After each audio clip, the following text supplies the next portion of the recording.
Professional, এটা আমার দাদার দ্বারা আমার দ্বারা আপনার দ্বারা এরকম সময় পর্যন্ত এটা ছিল সমস্যা মানে আপনার ভূষণ জমিদারিতে এটা তো বাংলাদেশে মুসলিম বিশ্বে এটা এমন একটা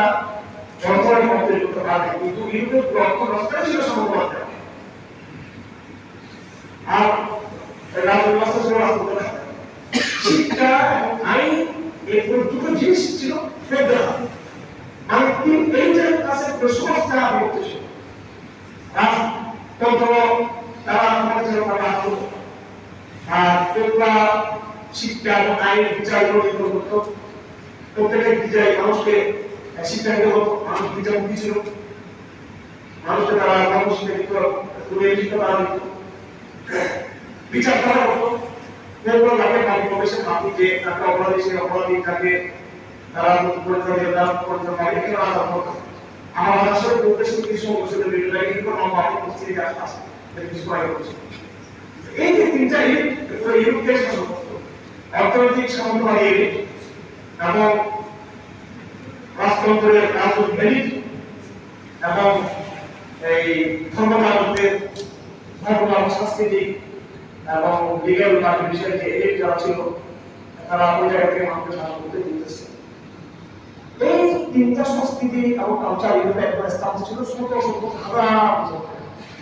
ওই যুগটাকে তারা বলে মধ্যযুগ, এবং তারা যুগটাকে তারা কাল। এই যে এক একটা পরিবেশ আছে আমাদের দেশে, জঙ্গিবাদ, ধর্ষণ,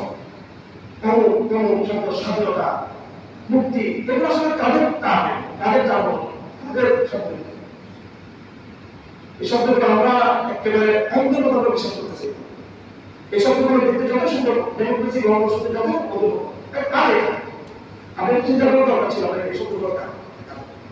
মানবতাবাদ, আপনি শুধু ডিকশনারি দেখুন, পরিষ্কার সেটা লেখা আছে। মানবতাবাদ হলো যে রিলিজনকে বাদ দিয়ে যে চিন্তা চেতনা, সেটা হচ্ছে মানবতাবাদ। এই রিলিজন এটা মারাত্মকভাবে ইসলামের সাথে সাথে বলছি, বিজ্ঞানের সাথে সাথে বলছি একটা কথায়। হ্যাঁ, হিউম্যানিটি, মানবতা মহা একটা পবিত্র জিনিস। আমার সৃষ্টির মধ্যে সবচেয়ে গুরুত্বপূর্ণ জিনিস নাম হচ্ছে মানবতা। কারণ গাছের চেয়ে মানুষ উত্তম, জন্তুর চেয়ে মানুষ উত্তম। যদিও আমাদের এই সাধারণ জীবনে বলতে চায় যে আমরা আমাদের পৌঁছায় আমাদের কোনো আসক্ত হবে না। আমার মনে আমাদের বই দেখবেন, তার বইগুলো লেখা আছে আমি আগে আমরা আসল নবতা আমার গ্রামের মা বাবা শিক্ষা দিয়েছে। আমি বিশ্ববিদ্যালয় পড়ে শুরু জ্ঞানের যে কথা না, আমরা ইমেল দিই, আমরা অত্যাচার করবো, আমরা একটা উচ্চশিক্ষিত একটা আমাদের খাবার কালচারটা একটু করেছে, আমাদের সমাজের কালচারটা একটু একটু হতো, আমাদের এই পাত্র ছাড়ার কালচারটা একটু হতো, এই যে কিন্তু সব মানুষগুলোই আমরা ওই হিউম্যান বিং, এটা হচ্ছে আমাদের শেষ পর্যন্ত। তো আপনাদের দায়িত্ব হচ্ছে আমার ভাইয়েরা সময় এই পুরো বিশ্ববিদ্যালয়কে আপনাকে সত্যিকার অর্থে জ্ঞানের বান্ধবের মধ্যে করতে হবে। এবং এটা ওই সময় জ্ঞান করতে পারবো যখন আমরা জ্ঞানের ষষ্ঠটা জায়গা আমরা চিনতে পারবো, তার সবসময় মজুত করতে হবে। আমাদের ছেলেমেয়েরা থাকতেছে অনেক বিদ্যালয় দিতেছে আমরা সময় এরা মসজিদকে একটা একান্তে একটা খেয়ে একটা মুসলমানদের একটা ঠিকানা গরিবদের ঠিকানা বা ছাত্ররা কামিজ অপরাধ তারা মেধাবী হলেও তারা এই ফালতু টাইপের তাদের জন্য অত ওদের ঠিকানা আর ইসলাম দাবি যেই অহংকারটা তাদের মধ্যে তৈরি হয়েছে, ফ্যাশন হয়ে গেছে, ফ্যাশন মানে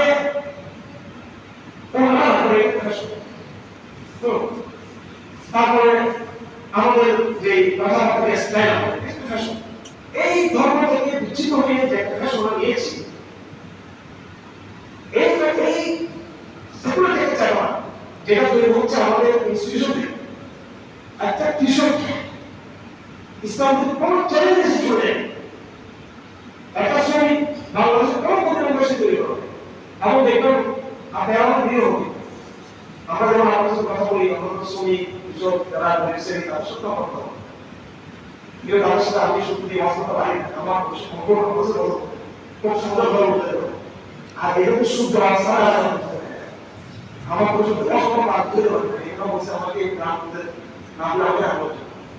আমি এখানে ফেক আমি এখানে আপনাদের সাথে আমার কমফোর্ট এবং আমার পারিবারিক আমাদের কর্মসূচি আমাদের এগুলো আসছে বিশ্ববিদ্যালয়গুলো যখন হয় এই মুসলিম লীগের নেতারাই কিন্তু জঙ্গলে দিয়েছে অনেকেই বলে থাকে এটা জানি না অবস্থা আমার চট্টগ্রামে আমার যারা ছাত্র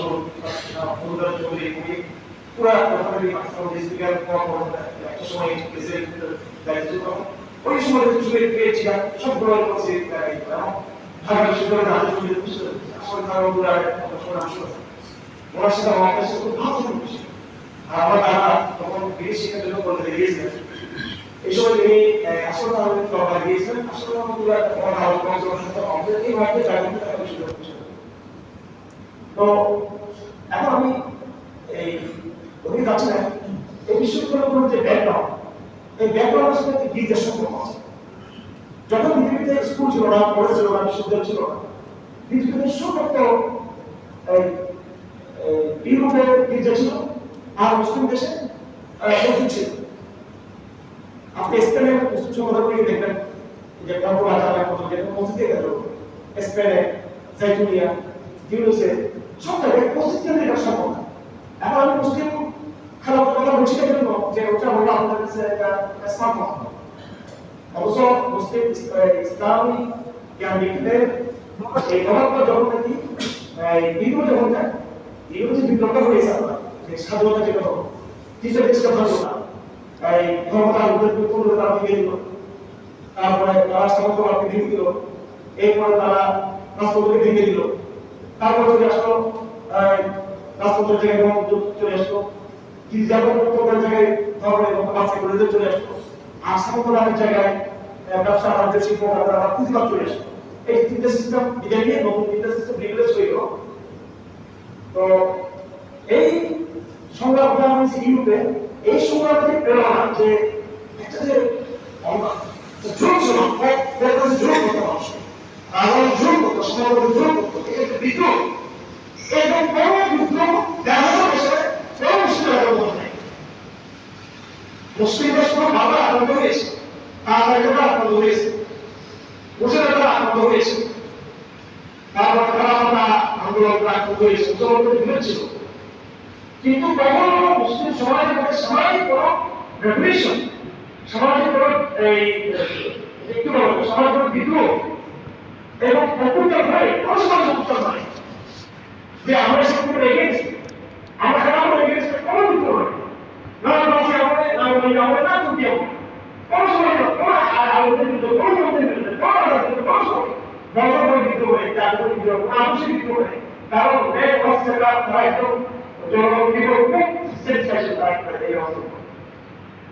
এখানে জোরটা ছিল এই জোরটা এই জোরটা একটা শ্রেণী প্রভাব কিন্তু মুসলিম সমাজে কিন্তু মানুষদেরকে টাকা নামাজ এবং জোর করলো তারা মুসলিমদের সমর্থন করতো একটা জমিটা জায়গা সুযোগ একটা অন্যায় ছিল মুসলিম শাসন কিন্তু ইউরোপের মধ্যে অস্থির হচ্ছে উত্তরপূর্বের মধ্যে সামন্তবাদের মধ্যে তারপরে আপনার রাষ্ট্রধর্ম মধ্যে কিন্তু একটা পুঞ্জানি মস্তানি মানুষের ভাষণের একটা দাসত্বের যে শৃঙ্খলা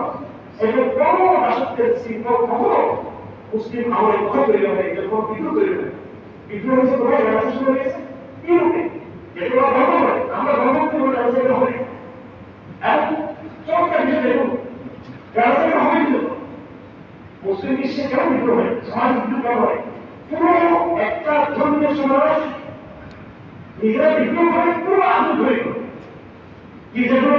বন্ধ করতে দেওয়া হবে সংযুক্ত হয়ে গেল নিজেরা নিজের ধর্মের বিদ্রোহ করে পাকিস্তান খ্রিস্টান জায়গা হয় মানে তারা পরিবার পাকিস্তান নিজেরা নিজেদের বিদ্রোহ করবে এরকম কেন হলো এই জন্য হয়েছে যেহেতু মুসলিম দেশে আগে থেকে মানুষের যে স্বভাবটা আছে চাহিদা মানুষ দেখুন মানুষ আল্লাহ ইত্যাদি তৈরি করছে এই মানুষের মনের মধ্যেই আল্লাহ পরিচয় একটা স্বাভাবিক আল্লাহ পছন্দ করা আল্লাহকে পাওয়া একটা একটা